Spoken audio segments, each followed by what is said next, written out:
RFI Convida.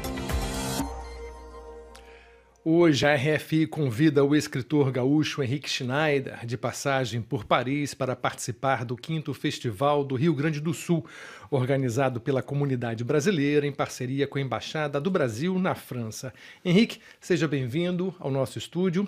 Além do Festival Gaúcho, o que mais você está fazendo em Paris? Maurício, são algumas palestras no Liceu Molière, também uma conversa junto com a Associação dos Pesquisadores e Estudantes Brasileiros em Paris, a PEB, e também este grande evento o Festival Internacional Festival do Rio Grande do Sul em Paris, e mais adiante também uma leitura na Embaixada do Brasil em Berlim, certo? Então são atividades em Paris e também em Berlim.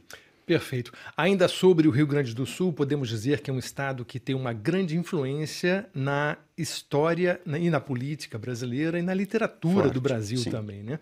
É um berço de talentos da literatura como Érico Veríssimo, Luiz Fernando Veríssimo, Caio Fernando Abreu, Lia Luft, Mário Quintana, enfim. Uma enormidade. Pois é. Uma enormidade, exatamente. Você, nesse hall de escritores, representa Novo Hamburgo. O que faz a literatura gaúcha tão especial no cenário brasileiro? Eu acho a literatura gaúcha muito consistente. Ela é muito consistente e ela é muito diversa, certo? E a gente consegue ter uma literatura com um olhar regional, mas ao mesmo tempo muito cosmopolita. Leon Tolstói já dizia, né, que em princípio o bom autor, quando quer contar o mundo, precisa saber contar a sua aldeia, né? E é um pouco isso. Eu acho que a literatura gaúcha, ela é uma literatura de muita qualidade, muita consistência e consegue ser cosmopolita e também regional ao mesmo tempo. Contar a aldeia é o que o Gabriel Garcia Marques fez também muitas vezes. O Prêmio Nobel e essa maravilha, qualquer coisa do Gabriel Garcia Marques vale a pena ser lida. Quando eu começo a escrever um livro, eu, em princípio, leio algo do Gabriel Garcia Marques, que é, de alguma forma, uma maneira de me inspirar. E minha novela mais recente, que chama-se Respeitável Público, publicada pela editora Dublinense do Rio Grande do Sul, que já está na 2ª edição, esta novela tem várias homenagens ao Gabriel Garcia Marques, especificamente ao 100 Anos de Solidão. Perfeito. O Grito dos Mudos é o seu romance mais popular, o que mais vendeu, já está na 5ª reimpressão, aparentemente? Foram 5 edições pela LPM e agora ele vai para a 3ª edição pela Bertrand Brasil do Rio de Janeiro. Então acabam sendo 8 edições. Do que se trata o Grito dos Mudos? O Grito dos Mudos é um livro que eu brinco, é um livro já mais antigo, mas consegue ser mais atual hoje do que na época em que foi escrito. Ele trata da questão do desemprego e também da substituição do homem pela máquina. Eu conto um dia na vida do Nicolau, lavador de pratos, no dia em que o Nicolau imagina que vai ser substituído no restaurante onde trabalha por uma máquina, moderníssima máquina de lavar pratos. E eu conto as confusões nas quais ele se envolve neste dia de desespero. É justamente isso, é um livro um pouco mais antigo, mas trata da questão específica do desemprego e também da substituição do homem pela máquina. Perfeito. Você já escreveu 8 livros, entre romance e coletâneas de contos. Um dos seus maiores sucessos também é o Contramão, um livro que vai virar filme em breve pelas mãos do cineasta paulista Jefferson D. Exato. Como você se sente com essa possibilidade de ver as personagens que você criou ganhando imagem na tela do cinema? É uma alegria, Maurício. Na verdade, o Contramão foi finalista do Prêmio Jabuti e ganhou o Prêmio Livro do Ano da Associação Gaúcha de Escritores. Então é um livro que me deu já muitas alegrias, e certamente essa alegria da transformação do livro em filme é uma alegria a mais. E é justamente isso. Porque eu acho que a literatura é sempre ponto de partida. E é importante que a literatura tenha uma caixa de diálogos muito aberta em relação às demais manifestações de arte, especificamente com relação à 7ª arte. E é bom que a gente tenha, sim, cinemas de autor no cinema brasileiro, que haja cineastas querendo fazer obras a partir de obras literárias, justamente colocando o seu dedo, a sua forma de pensar. E o Jefferson, que é um querido amigo meu, um cineasta paulista, que já dirigiu vários filmes, entre eles o Brother, um filme genial, que ganhou o Festival de Cinema de Gramado, certo? Gostou do livro, disse, vou fazer, e eu digo, estamos juntos, né? É uma alegria, mas é uma alegria que, em princípio, não deve acontecer assim tão rapidamente, apesar do projeto continuar a seguir firme e forte. O fato é que atualmente a questão cultural no Brasil anda num impasse e a passos absurdamente lentos. O Ministério da Cultura existe, mas não existe. Pois é, vamos falar um pouco de política agora então, aproveitando essa. Ontem nós noticiamos aqui na RFI que a Anistia Internacional está denunciando o Brasil junto à ONU por graves retrocessos no campo dos direitos humanos. Você também sente isso no Brasil, que nós estamos andando para trás? Acho que sim. Acho que sim. Eu, além da minha condição de escritor, eu também sou advogado e advogado trabalhista.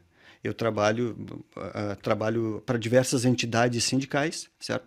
E no direito do trabalho, especificamente, nós estamos tendo retrocessos brutais. Me parece que eu digo, caminhamos celeremente em direção ao século XIX, né? Com perdas brutais de direitos que são, fundamentalmente, direitos do trabalho é um dos principais direitos humanos. E a gente vê uma enormidade de retrocessos ocorrendo com um silêncio muito assustador das pessoas, de alguma forma pensando que isso pode ser normal ou de alguma forma cansadas no sentido de não dizer basta. E é necessário que a gente sim diga basta a esse retrocesso que efetivamente me parece estar acontecendo no Brasil no que diz respeito aos direitos humanos. E aí está a Anistia Internacional para, uma entidade que já venceu inclusive o Prêmio Nobel da Paz. Está aí a Anistia Internacional que não nos deixa falando sozinhos. Perfeito. Agora, nesse retrocesso há 2 semanas, em Porto Alegre ganhou destaque nas redes sociais brasileiras por causa de algo embaraçoso. Destaque nas redes sociais mundiais. Mundiais, né? Mundiais. Algo realmente embaraçoso. Exatamente, né? Um destaque vergonhoso. Uma exposição de arte, a Queer Museum, foi cancelada pelo patrocinador por questões morais. Sim. Isto é, censura imposta por alguns grupos de pressão, entre eles o tal do movimento Brasil Livre. É. Como você reagiu a esse retrocesso? O MBL é um movimento nitidamente fascista. Ele é isto, certo? Aquilo foi um absurdo. Só que não é um absurdo que está sozinho. O MBL é um movimento que ganha força. Porque tem o apoio, tem alguns apoios fortes, inclusive. Agora, em princípio, deve apoiar candidaturas. Pretende talvez se transformar em partido político, o que dizia que não era, né? Mas enfim, especificamente nesta situação era a exposição Queer Museum, que trata da questão da diversidade sexual. É uma exposição que já acontece em vários lugares do mundo. O primeiro lugar no mundo em que ela é fechada por questões morais, pressões morais, é o Rio Grande do Sul. Isso é vergonhoso. E eles conseguem reduzir, é uma exposição com 75 artistas, 280 obras, certo? E eles conseguem reduzir isso a uma imagem de nada. Entre os artistas nós temos lá Lígia Clark, Volpe, Portinari, Leonilson, o gaúcho Fernando Baril, são nomes, Adriana Varejão, que são nomes da primeira linha da arte brasileira, inclusive do mercado mundial de arte. De primeira linha, eles conseguem reduzir isso a um olhar moral absurdo, certo? Como se fosse nada, certo? Então, justamente isso. Só que o problema é que isto não está vindo sozinho. Não está vindo sozinho. Nós temos várias outras decisões, inclusive judiciais, certo? Eu saí agora do Brasil recentemente para esta viagem rápida à Europa, certo? Com uma decisão judicial que de alguma forma já autorizava psicólogos a tratarem a condição da homossexualidade como homossexualismo, ou seja, podendo curar, ou seja, considerando esta condição como uma doença. Mas como é que a gente pode curar o que não é doença? Pois é. Isso é assustador, quando a gente tem o judiciário encampando esta possibilidade, né? Contra, inclusive, o Conselho Nacional de Psicologia, contra a posição, o Conselho Nacional de Psicologia vai recorrer. Foram 2 ou 3 psicólogos evangélicos que entraram com uma ação popular e que agora, liminarmente, os autoriza a tratar essa condição como doença. Enfim, isso é triste. A famosa cura gay. A famosa cura gay, exatamente. Perfeito. Né? E, como eu digo, estamos voltando celeremente ao século XIX nesta área. Com certeza. Henrique, conta pra gente agora dos seus projetos futuros, para a gente encerrar a entrevista. Em princípio, devo publicar um próximo livro no próximo ano, certo? Que trata justamente da questão.